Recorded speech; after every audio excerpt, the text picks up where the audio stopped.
સામેથી મેં ગપ્પુ કેવું માર્યું તમે સાંભળજો. મેં એમને એમ કીધું કે ગામમાં એવી વાત થઈ ગઈ હતી કે મારા ફાધરનું નામ મણિભાઈ છે કે મણિભાઈની તબિયત બહુ કથળી ગઈ છે અને ઓપરેશન ફેલ ગયું છે, એમની કિડની કાઢી નાખવાની છે, એવી વાત, એવી અફવા ફેલાઈ ગઈ હતી અને એના લીધે આ લોકો બધા અહીંયા આવે છે. એડવાન્સમાં એમને કહી દીધું કે તમારી કિડની કાઢી નાખવાની છે કે કાઢી નાખી છે, એવી અફવા ફેલાઈ ગઈ હતી. એટલે મારા ફાધરને એમ થઈ ગયું કે આ તો અફવા છે અને ઘરના બધા જ સભ્યોને કહી દીધેલું કે અમને કહેવાનું નહીં કે આમની કિડની કાઢી નાખી છે.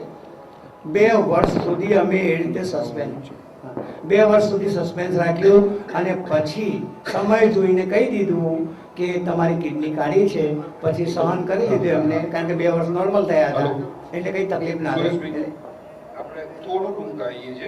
આપણે નટુભાઈ જે પહેલા ઇફકોમાં નટુભાઈ એટલે કદાચ એક એવા વ્યક્તિ છે જેમને કોઈને આ છેલ્લા 20 વર્ષમાં કેન્સર થયું, અરે કિડનીનું કંઈ થયું હોય તો એની જ સલાહ લે છે પ્રિવેન્ટ કરવા માટે. એમણે માત્ર ખોરાકમાં ફેરફાર અને લાઈફસ્ટાઈલમાં ફેરફારથી 20 વર્ષ સુધી કિડનીને માત આપી.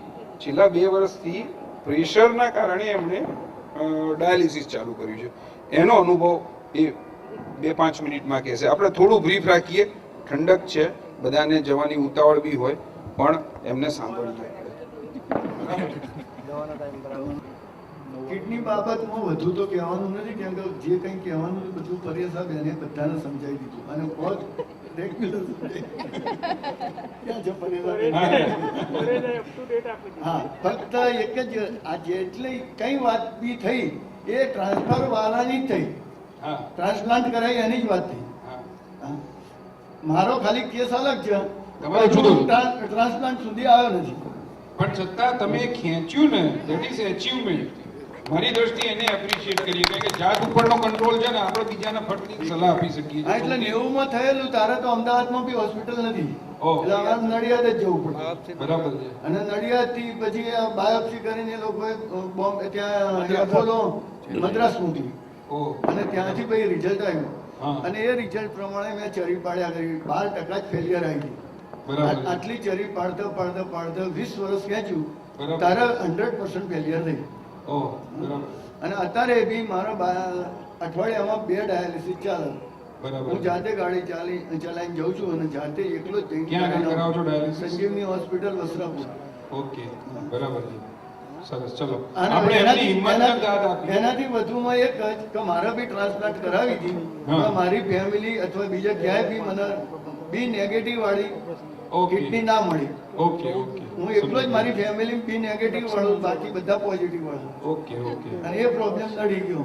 બરાબર છે. અને આજે બી મેં કેળેવરમાં બુક કરાવી છે, પણ 6 મહિના થયા પણ હજુ બી નેગેટિવ વાળી આવતી નથી. બી નેગેટિવ વાળો મારા ખ્યાલથી તમે કીધું એના પ્રમાણે ફેમિલી મેમ્બર બી બધા અહીંયા હોત અને વધારે મજા આવત અને એમને બી આપણે એપ્રિશિએટ કરત. તો ચલો, એમનો અનુભવ આપણે જાણવા મળ્યો.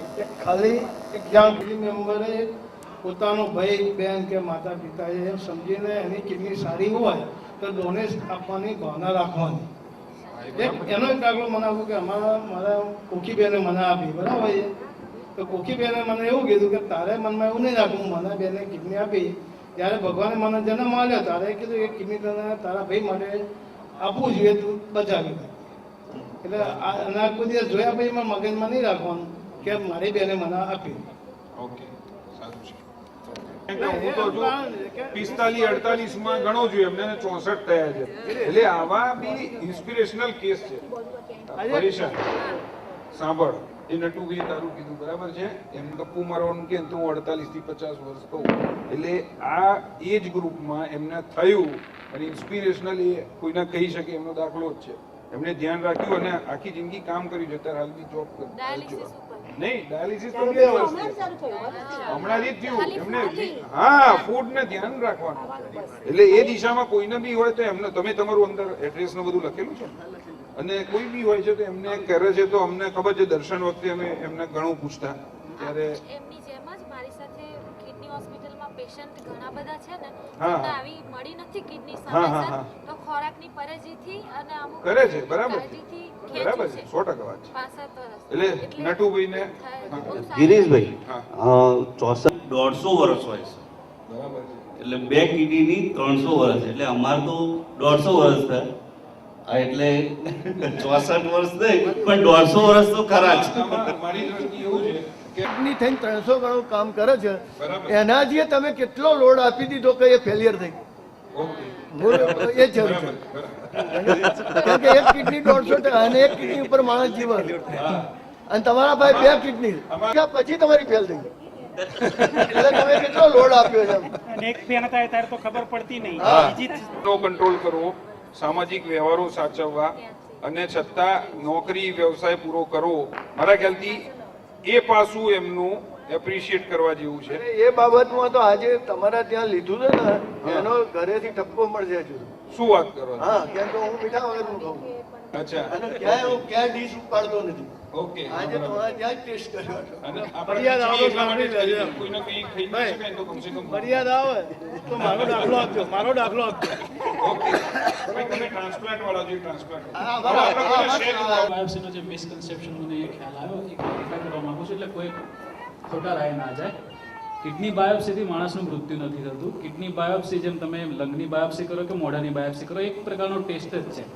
અને કિડની તમે ટ્રાન્સપ્લાન્ટ કરાવી હોય તો તમે જો દવા ભૂલી ગયા હો કે તમને બીજું કોઈ બી શરીરનું અંદરના રીઝનથી જો કિડની રિજેક્ટ થવાની ચાલુ થતી હોય તો એની 24 કલાકમાં ટ્રીટમેન્ટ કરવી જરૂરી છે, નહીં તો કમ્પ્લીટ ફેલ્યુઅરમાં જતા એનો વાર નથી લાગતી કારણ કે તમારી ઇમ્યુનિટી એને ખતમ કરી નાખે છે. એટલા માટે એવું જો ડોક્ટર કહે કે બાયોપ્સી કરવી જરૂરી છે તો કરાવી લેવી, એમાં કંઈ નુકસાન નથી. ટ્રાન્સપ્લાન્ટ કરીને કિડની મારી ટ્રાન્સપ્લાન્ટ પછીના મહિનામાં જ 2 વાર થઈ છે અને મને કશું થયું નથી. મેં પોતે પણ કર્યો. જાણકાર નથી. કારણે અમને જે મેડમે ઓપરેશન કર્યું હતું એણે જ કીધું કે ભાઈ આપણે બાયોપ્સી વખતે વધારે તમારી ડૉક્ટર સાહેબ કિડની વધારે ડેમેજ કરી નાખી છે એના લીધે આ પ્રોબ્લેમ થયો. એટલે એ ડોક્ટરની મિસ્ટેક હોય છે. હા, હા, એટલે બાયોપ્સીનો અને misconception એને આવી નથી. રીતે મોડર્નિટી કે ડોક્ટરની પર્ટિક્યુલર મિસ્ટેક હતી પણ એના કારણે કંઈ ના બાયોપ્સીના હિસાબે ના થાય એવું નથી. આજે બાયોપ્સી ચોખાના આટલું મોટું એનું પેલું ઇન્જેક્ટ કરવાની સોચ કે લગભગ એવું કહેવાય છે અમેરિકામાં અને અહીંયા બી કે આજકાલમાં બ્રેસ્ટ કેન્સરના કેસીસ વધારે થાય છે. હું ને ગિરીશને બધા 3 દિવસ પહેલાં બધા મળ્યા ને સમાજના કરતા હતા એમાં લગભગ 16 થી 17 ડિસીઝ જે અમે જાણતા હોઈએ એવા કેન્સરના હતા, કિડનીના 10 એક જ મિનિટ, એક જ મિનિટ. હવે પેલા કંઈ કરવું હોય તો મને કહો તો એ વાતચીત કરી લે પછી એમને આપણે રિલીવ કરીએ. એમને મહેસાણા જવાનું છે અને આપણે સૌથી પહેલા તો એમને એપ્રિશિએટ કરીએ મહેસાણાથી આપણી રિક્વેસ્ટનો માન આપીને આવે. ખર કહેવામાં આવે છે. જો તમે ખોરાક ચોખ્ખો લેતા હો અને સાત્વિક લેતા હો તો મોટે ભાગે કોઈને કોઈ બીમારી થતી નથી. જેમ અમારી ગિરીશ કાકા સાથે ચર્ચા થઈ હતી આગળ કે આપણા ઘરડા માણસો 80-90 વર્ષથી કોઈ બી પ્રોબ્લેમ વિશે થતો નહોતો એમને ને એ લોકો સારી જિંદગી જીવી શકતા હતા. તો અત્યારે જ આ બધું કેમ થાય છે? તો આપણે તમે એક ખોરાક વિશે જણાવો કે એવા કયા ખોરાક છે જેના લીધે કિડની ઉપર અસર થાય છે કે એવા કયા ખોરાક છે કે જે કેન્સર પ્રેરી શકે છે? છે તો સોડિયમ અને પોટેશિયમ તમને ડૉક્ટરે સમજાવ્યું હશે. શરૂઆતના સમયમાં નારિયેળ પાણી બંધ થઈ જાય તમારું, પણ અમુક સમય પછી આ જ નારિયેળ પાણી પાછી કિડનીની દવા બને.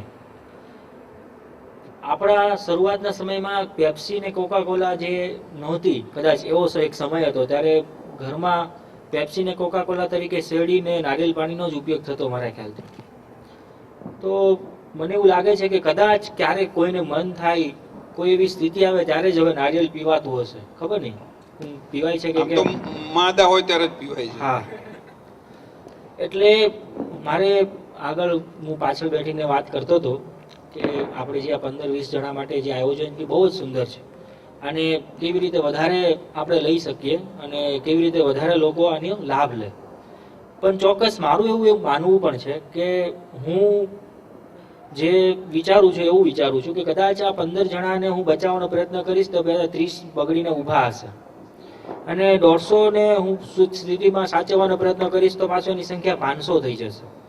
તો મારે આ ચોક્કસ આ ભગીરથ કાર્યને ચાલુ રાખવું છે અને સાથે ગિરીશભાઈ સાથે મળીને એવું કરવું છે કે હું એવી અવેરનેસ લાવું. જો હું કિડનીને સારી રાખવા જવાથી તમે નારિયેળ પાણી પીશો તો આવું નહીં થાય કહીશ તો મારું લોકો માનશે, ડૉક્ટર છે એટલે કરશે નહીં. પણ તમે કિડનીના રોગી છો ને તમે કહેશો ને કે પ્લીઝ તું આવું ખાને, આવું નહીં કરને, આવું કરીશ ને તો તારી કિડની ઉપર અસર નહીં થાય. તમે જે તમારા મોઢેથી જો કોઈ કિડની સારી છે ને એને સારી રાખવાની વાત કરવાની આવશે ને તો એ લોકો માનશે. એટલે આવું એક આપણે ભવિષ્યમાં કરવું છે. હું ખોરાક ઉપર આવું છું. એક પાપડ જે ખાઈએ છે ને એ 1.5 દિવસનું મીઠું છે, એક પાપડ, અને એ સાઈડમાં હોય, શાક રોટલી દાળ ભાત બધું જ ખાઈએ. 1 ચમચી અથાણું એ પૂરા 1 દિવસનું મીઠું છે. તમને ખ્યાલ છે ને અથાણું બગડી ના જાય તો કેટલું મીઠું નાખવું પડે છે, યાદ આવે છે? તો હવે હું 1 દિવસનું ખાવાનું એવું ખાઉં છું કે જેની અંદર કદાચ 15 દિવસનું કે અઠવાડિયાનું મીઠું હું ઠાલવી દઉં. તો જે આપણે આમની વાત સાંભળી કે 150 વર્ષ અને 300 વર્ષ કિડની કામ કરી શકે, તો હું એની આયુષ્ય ઓછી કરવા માટેનો પ્રયત્ન ચાલુ રાખું છું. એનું શું? તો મારે એ તો બંધ કરવું પડશે. હું પાપડ અને અથાણાનો વિરોધ કોઈ ઝુંબેશ ઉપાડવા નથી માંગતો, પણ સોડિયમને પચાવવા માટે શરીરની ક્ષમતાની બહાર તમે જશો તો હું કદાચ 15 કિલો વજન ઉપાડી શકું ને મને 150 કિલો ઉપાડવાનું કે એક વખત ઉપાડું, રોજ ઉપાડીને મને એમ કે 5 કિલોમીટર ચાલજો તો પછી મારી હાલત શું થાય? તો આવું કંઈક આપણે ઊભું કરીએ કે જેની અંદર સંપૂર્ણ વૈજ્ઞાનિક પદ્ધતિથી અને છતાં દેશી બધા જે ઉપચારો કે દેશી આપણી પદ્ધતિઓ હતી એવી રીતે ચાલે. કદાચ ફેસ ટુ ફેસ વાત કરવામાં બહુ મજા આવતી હતી. એવું નથી લાગતું ફેસબુકમાં વાત કરવા કરતા? આપણે એવું ફેસ ટુ ફેસ બધાને કહી જ દેતા હતા. હવે એક ફેસબુકમાં કહેવાનું શરૂ થયું. તો ઘરના આંગણે કદાચ આપણને ગાય જ શોભે, કૂતરું શું કામ? બરાબર. તો આવું થોડાક ઝુંબેશમાં એવું કરીએ. જેમ આજે કિડની અને કેન્સર વિશેનો મહોત્સવ જેવું કાર્યક્રમ છે, તો કદાચ ભવિષ્યમાં અમે ભેગા થઈને ખાખરા ભાખરી ને થેપલા મહોત્સવ કરશું. બ્રેડ ખરાબ છે એવું નહીં બોલીએ, પણ ખાખરા ભાખરી ને થેપલામાં શું તાકાત છે ને એવી ચડી ચડીને બોલશું ને કે ન ખાતા હોય તો ખાજો.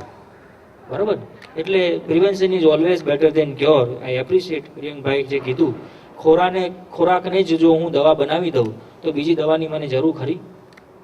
એટલે કેટલું ખાવું અને કેટલી કેલરીમાં ખાવું ને એ આપણે 15-20 વર્ષ કે 50 વર્ષથી જ જાણતા થયા છે. આપણે જે જાણતા હતા ને કોઈ નહોતું જાણતું. આપણે જાણતા હતા ક્યારે ખાવું. આ બહુ મહત્વની વાત છે. શું ખાવ છો ને ક્યારે ખાવ છો એટલું ભાન આવી જાય ને તો એની અંદર કેટલી કેલરી છે ને હિસાબ કરવાની જરૂર નથી. કેમ કે આપણા પૂર્વજોએ તો પૂરણપોળી ઘીમાં જબોળી આવી રીતે ખાધું છે અને એમને કશું થયું નથી. અને હજી આપણે કહીએ જૂનું દૂધ ઘી ખાધું છે અને આપણે દૂધ ઘી ટચ નથી કરી શકતા. કેમ કે આપણને ભય છે કે દૂધ ખાશો તો આમ થશે, ઘી થશે તો આમ થશે. એટલે એવી અવેરનેસ ને સમજનું હું ચોક્કસ પ્રયત્ન કરીશ. આપણે ભવિષ્યમાં એવું કંઈ ગોઠવીશું તો ચોક્કસ. આમાં મારું એક મિસકન્સેપ્શન હતું, સાહેબે સરસ વાત કરી. મને HDL અને ટ્રાયગ્લિસરાઇડ વધારે છે, તો હું 2005થી સતત બધા એના ટેસ્ટ કરી રહ્યો છું, એનો ગ્રાફ દોરી રહ્યો છું. કદાચ કાલે એમને મેં બતાવ્યો બી ખરો. હવે મને એવું હતું અને બધા ડૉક્ટરોને એવું હોય તેલ ના ખવાય, તેલ ના ખવાય, તેલ ના ખવાય. ખરેખર તેલ ખવાય, પણ આ જે રિફાઇન થાય છે, મને આ જે સીડી છે ને એમાંથી ખૂબ પ્રભાવિત થયો છું.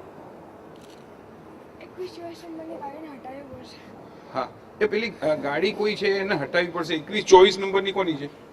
2124 હા હા ભાઈ હટાવે છે. ઓકે. તો HDL, તો HDL વધે એ ગુણકારી ચરબી છે. તો બીજું બધું એના ઇન્વર્સલી પ્રોપોર્શનલ છે, એ ઘટે. તો એ મને ત્યારે જ ખબર પડી કે જે આ અમુક પ્રકારનું તેલ જે ડાયરેક્ટ ઘાણીમાંથી, જેને કાચું તેલ કહીએ છીએ, જે આપણા વડવાઓ ખાતા હતા, છેલ્લા 25 વર્ષથી જ આ બધું રિફાઇન્ડ ને ડબલ રિફાઇન્ડ આવ્યું છે. તો એ હમણાં જ મારે થોડું ક્લિયર થયું. એમની સાથે